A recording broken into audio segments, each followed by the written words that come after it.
The last 3 years of war have shown no mercy to either side.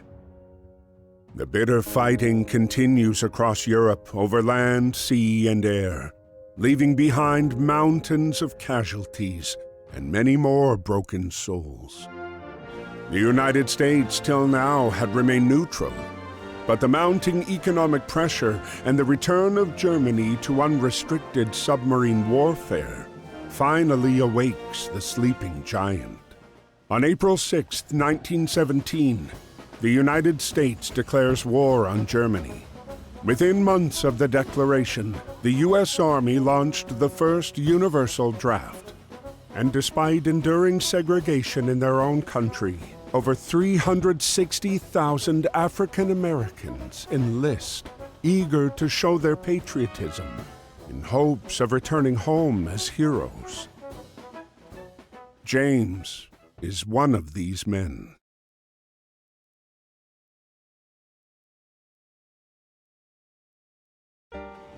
Dear Brother James, I hope this letter finds you well and that working at the docks is not too backbreaking.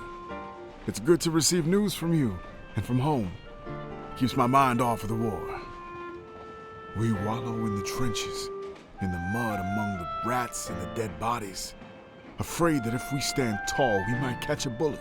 But if you take anything from my letter, I want it to be this. Do whatever you can to stay away from this madness. You followed me everywhere when we were kids. But please, don't follow me here, James. There is nothing here but misery and death. Be safe and stay home. Freddie.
No.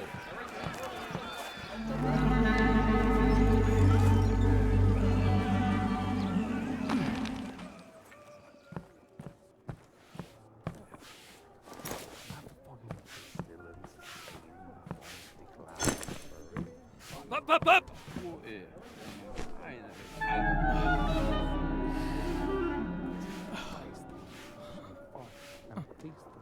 Up, up, up!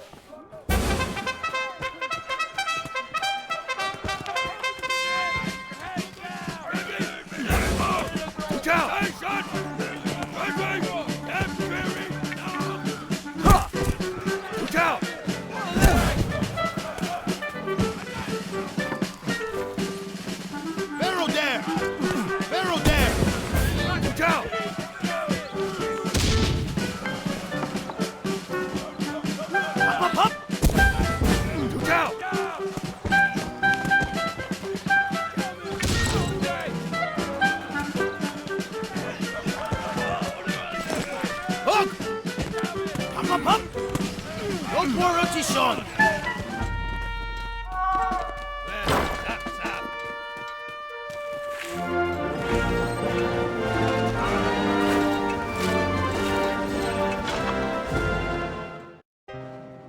Dear Freddy, it's good to hear from you. Sorry to disappoint, but it looks like I'm following you around again. I've already enlisted with the 15th New York National Guard Regiment, or the old 15th, as they call us. We're done with our training and on our way to the front. We'll sail from New York to France. We're on our way to help you win the war. But don't you worry about me.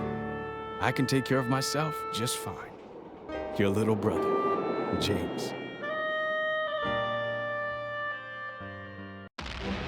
April 9th, 1917, Vimy Ridge.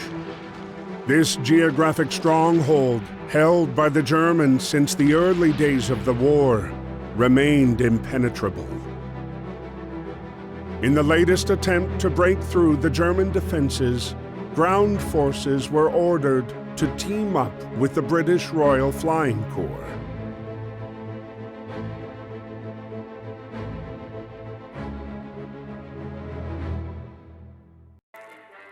Before launching the attack, the soldiers were given a moment to write to their loved ones.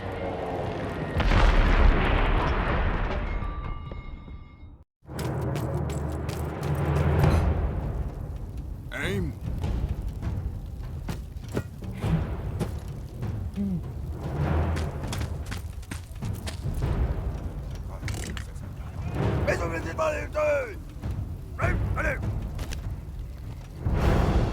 Interrupted by George's unconventional landing, Freddy soon learned that his unit was going to take part in the operation and be paired up with the peculiar British pilot, now grounded and without a plane to fly. 10 hot! Hold! Ready?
Archie!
will go now!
Despite his haphazard flying, George managed to pinpoint the enemy's location.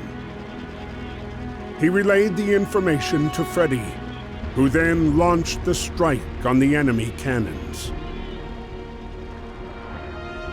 But despite the triumph of reclaiming Vimy Ridge after 3 long years, their victory was marred by the dead bodies strewn across the hillside.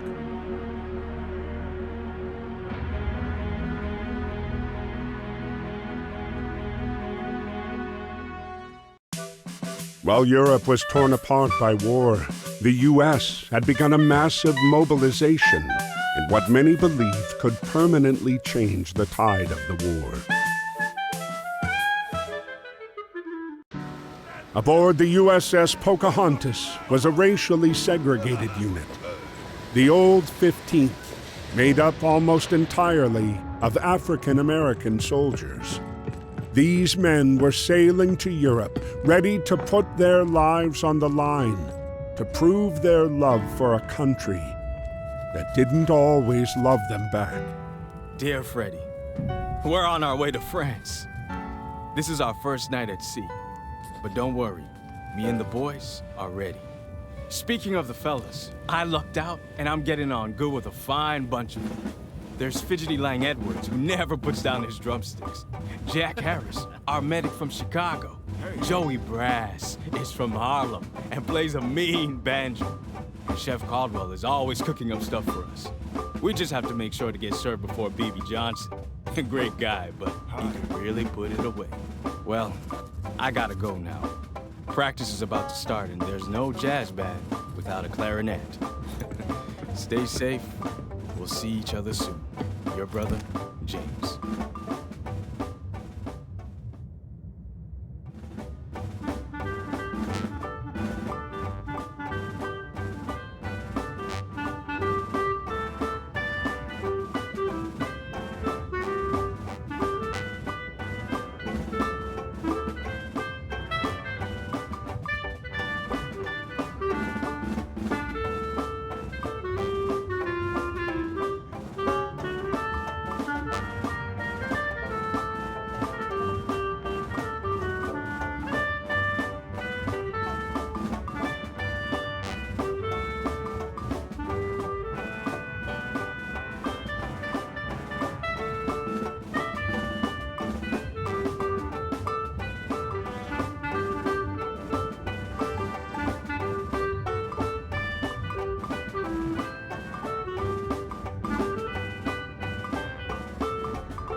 As the Pocahontas continued to cross the Atlantic, their encounter with the German U-boat 155 brought them ever closer to the fight. Entering the battlegrounds of the war, their ship was spotted by Ernst. May 31st, 1916. On land, the conflict was bogged down in trench warfare. Neither the Allies nor the Central Powers were able to make significant gains. At sea, Allied forces dominated Germany with a crippling blockade. Determined to stay away from the war, Ernst escaped to the solitude offered by the depths of the sea. It was here, below the surface, that he scavenged, hoping to eke out a living.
As his boat settled on the seabed, Ernst began to come to terms with the war's inevitable, all-consuming power. Defeated and alone, he could feel the Jutland waters' cold embrace tightening around him.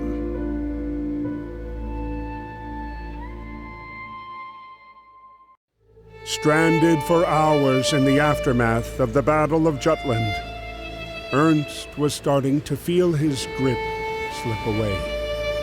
But when the merchant sailors aboard the submarine, the Germania, came to his aid, they not only saved Ernst's life, they also took him in as one of their own. In them, Ernst found kindred spirits and instantly felt right at home.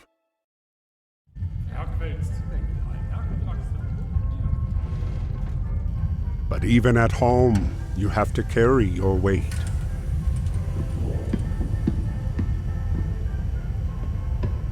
Schnaps und Bams?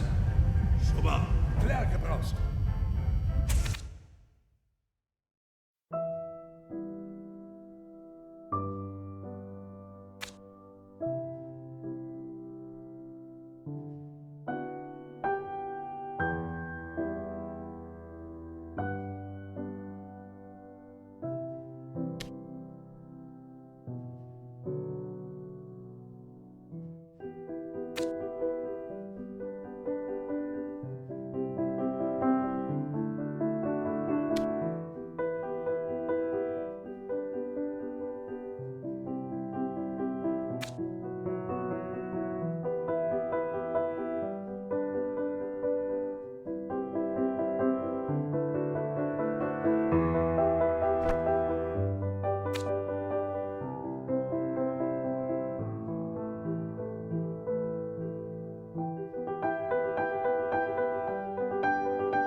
Dust.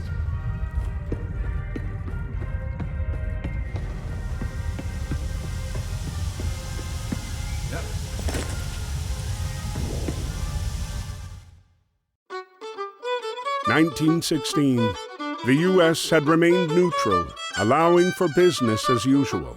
Despite trade blockades, the few merchant submersibles in existence, like the Germania, were still able to trade with them.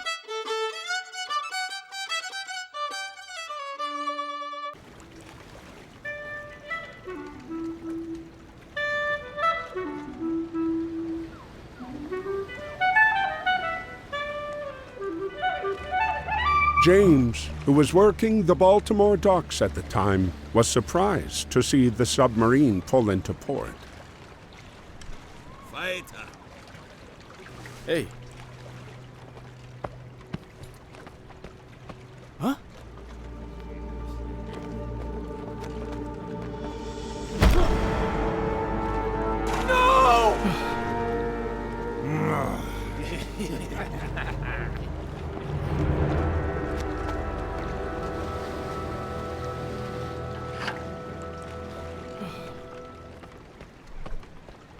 Wait this!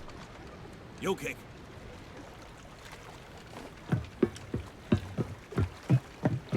Fitted erst.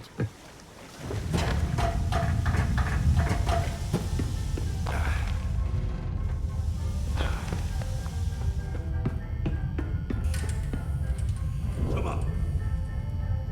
Flieg weg. Hol das Kleck.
Sinn gehabt.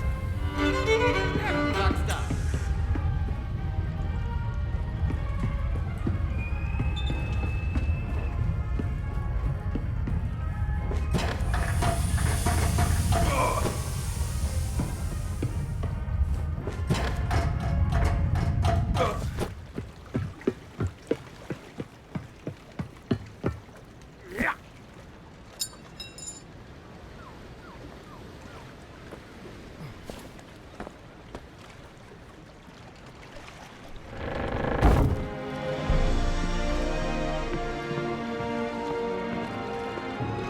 Hi. James. Here you go. Who got? Clarinet. Clarinette. Hola, Clegg.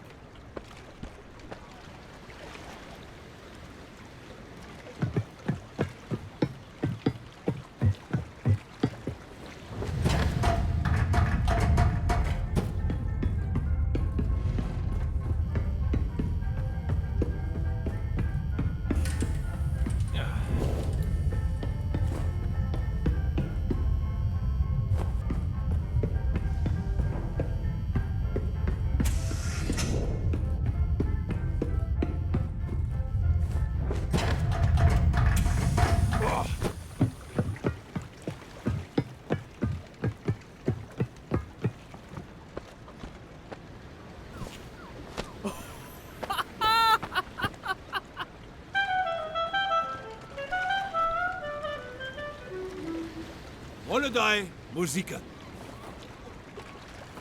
Yes.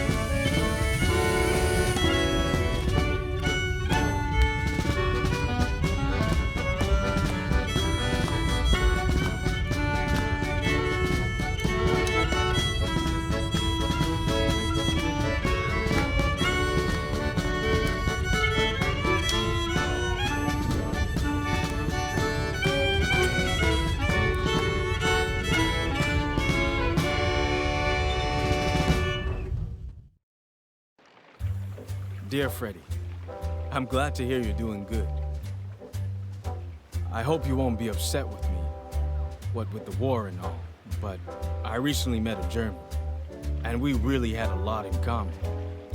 It turns out Ernst is a damn good musician.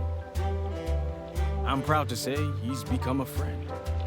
We promised each other that when this war is over, me and Ernst will play together again. I intend to keep that promise. Your brother, James. The Germania's voyage was a commercial success, and her crew returned eager for their next trade. But their triumphant return was interrupted by the German Imperial Navy. As the sole German national aboard, Ernst was conscripted to fight. The submarine, too.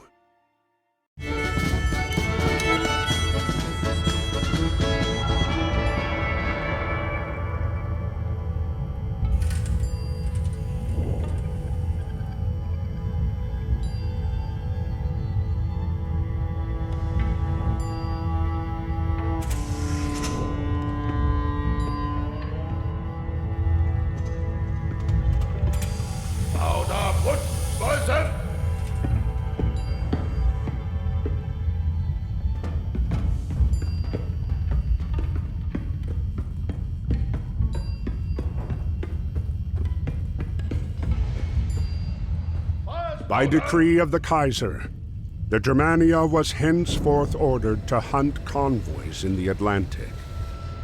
Ernst was faced with a grim choice: torpedo the Pocahontas and kill his friend, or disobey a superior's direct order and risk being put to death.